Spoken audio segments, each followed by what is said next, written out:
Fabrício, agora tentando colocar assim, de uma forma um pouco prática, óbvio, a partir de agora com muitos parênteses, tá, galera? Depende muito do seu nível de treinamento, depende muito da sua aptidão física atual, mas para ganhar força, o que que a gente precisa em relação a volume de treino, séries, repetições?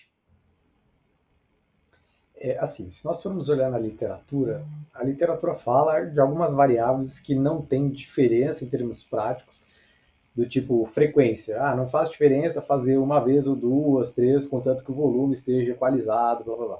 Na verdade, em frequência até tem diferença de estudo de uma vez por semana e de duas, mas de duas para mais costuma não ter diferença. Só que aí nós precisamos lembrar que, assim, para pessoas que às vezes já têm muita experiência, para. Como é que é? O tempo do estudo, né? Às vezes o estudo ali foi 8 semanas, 12 semanas, 16 semanas, tem que entender essas limitações. Porque uma das coisas que acontece com a frequência, e a frequência eu acho que ela é o mais importante para qualquer tipo de aprendizado, e força não deixa de ser um outro aprendizado, né? É a quantidade de vezes que eu causo aquele estímulo. Pensa, por exemplo, vocês quando vocês estavam no prezinho e tinham que usar o caderno de caligrafia para aprender a escrever.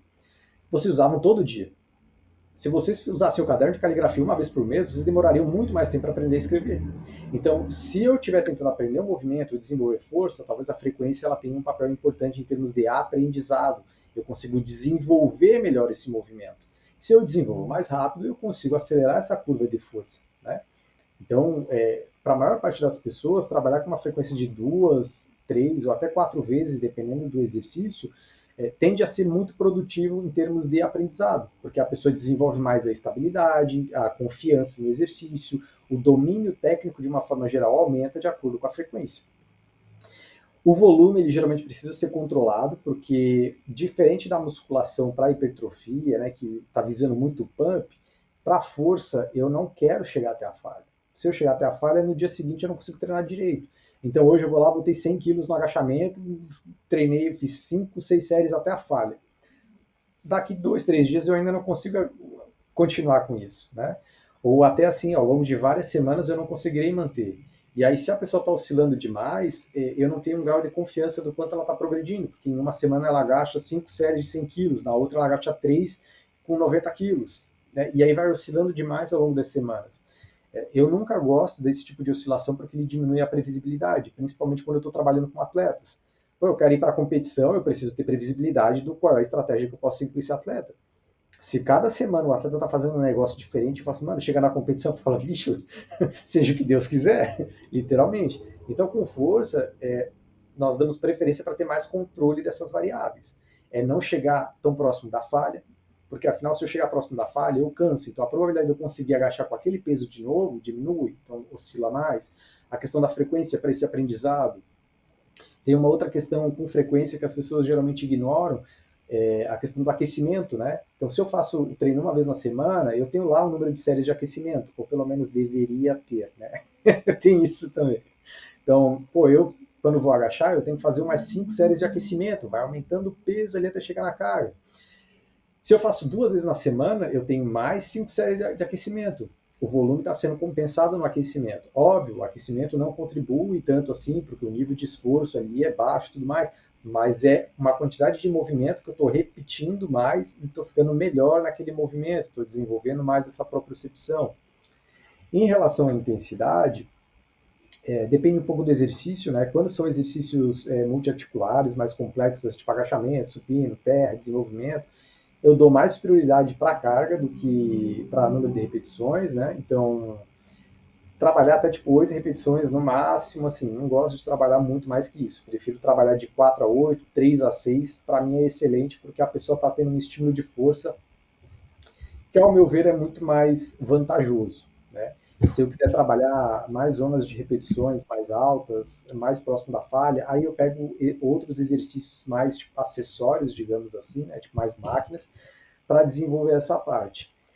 Então, acho que esses são os principais fatores aí, né? Então, o volume mais controlado, tentar trabalhar com uma frequência de pelo menos duas vezes na semana, evitar ir tão próximo da falha, né? Tentar ficar um pouco mais distante da falha. E em relação à intensidade, o ideal é ter uma oscilação, né? Uma periodização ao longo das semanas, Uma das periodizações mais comuns para ser utilizada é a periodização dupla, né? Então eu começo o meu mesociclo ali aumentando o volume, quando eu chegar no limite do volume, eu volto para o volume inicial e agora eu começo a aumentar o peso, né? E depois eu vou repetindo esses processos, sempre o que seria a linha média subindo, né? Mas aí a periodização é um pouco mais difícil porque é muito contextual, tem que ver como a pessoa está reagindo. Pessoas iniciantes geralmente conseguem aumentar o peso mais rápido porque a pessoa está tendo uma série de ganhos neurais ali em termos de controle muscular. Quanto mais experiente a pessoa, mais difícil é progredir, porque quanto melhor eu fico em alguma coisa, mais difícil fica de ficar melhor naquilo. Então, acho que esses são os principais aspectos assim em termos de força. Dá preferência para esses exercícios multiarticulares serem feitos inicialmente, né? Então, trabalhando com mais intensidade, e aí os outros exercícios têm uma maleabilidade maior, digamos assim. Quando a gente vê, né, de uma maneira bem básica, dicas de treinamento de força, por exemplo, o Andy Galpin tem um protocolo 3x5 que ele chama. Você vai escolher de 3 a 5, de 3 a 5, 3x5, né? Nos Estados Unidos eles falam 3x5.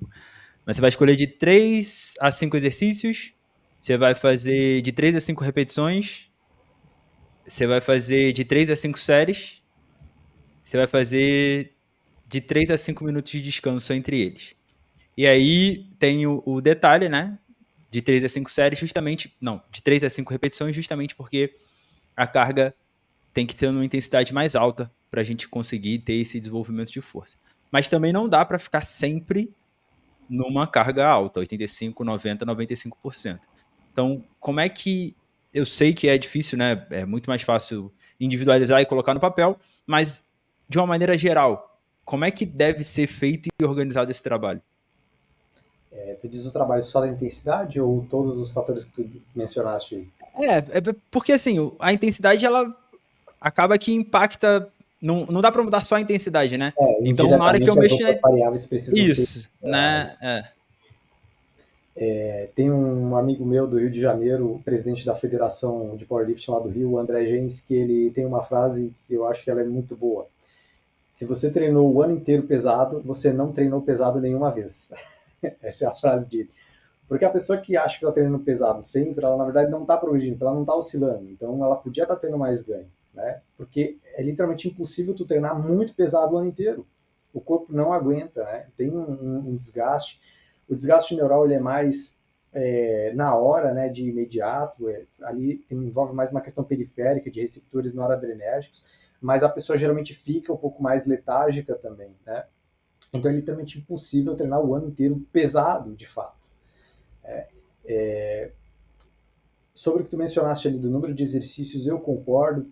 5 exercícios por sessão, para mim, já é meio limite. Poucos clientes eu coloco mais do que 5 exercícios. Eu acho sempre mais vantajoso eu aumentar o número de séries em poucos exercícios, porque perde-se muito tempo na troca de exercício, de ajustar a máquina, de botar peso no leg press, depois numa elevação pélvica, depois de não sei o que, depois... perde-se muito tempo com isso. Eu acho que essa otimização do tempo ela é importante, porque a maior parte das pessoas não tem tanto tempo assim para treinar, a maior parte das pessoas não tem nem psicológico para estar treinando mais de uma hora, né? Eu tenho vários clientes aqui que querem treino de 40, 50 minutos e eu tenho que me virar ali, então eu prefiro de fato escolher menos exercícios. 5 séries aí é um padrão, né? Vem muito do starting strength lá no 5 de 5. Eu acho mais interessante colocar mais séries, porque daí, quando eu penso no número de séries, eu estou pensando a quantidade de estímulos que eu estou causando. 5 séries, 5 vezes aquele estímulo. 3 séries é 3 vezes aquele estímulo. E eu acho que isso ajuda a ter uma compreensão maior sobre a importância de eu aumentar o número de séries ao invés de eu fazer mais repetições.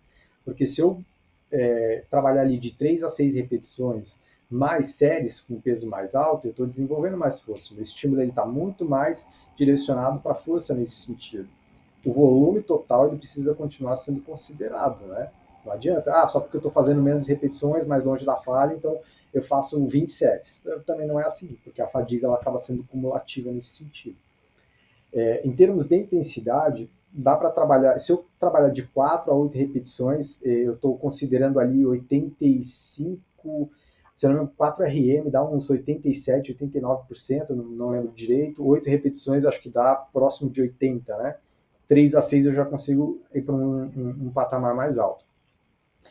ter umas oscilações ao longo de algumas semanas é interessante. Então, em algumas semanas, de fato, eu trabalho ali mais de 3 a 6, mais próximo de 3, a outra semana um pouco mais próximo de 6, de forma que eu tenha uma oscilação nessa intensidade para evitar acúmulo de fadiga e evitar o problema da adaptação, né? Em nutrição eles chamam de termogênese adaptativa, né? Eu não lembro como é que era o termo geral, mas tudo que nós fazemos de uma forma muito recorrente, a tendência é nós nos adaptarmos demais, então fica difícil eu conseguir sair dessa zona de adaptação. Então eu não posso ficar muito tempo no mesmo treino, em termos de mesmo estímulo, né? Senão eu me adapto muito àquele estímulo e eu já não colho benefícios daquilo. Então a oscilação ela serve muito em função de evitar isso.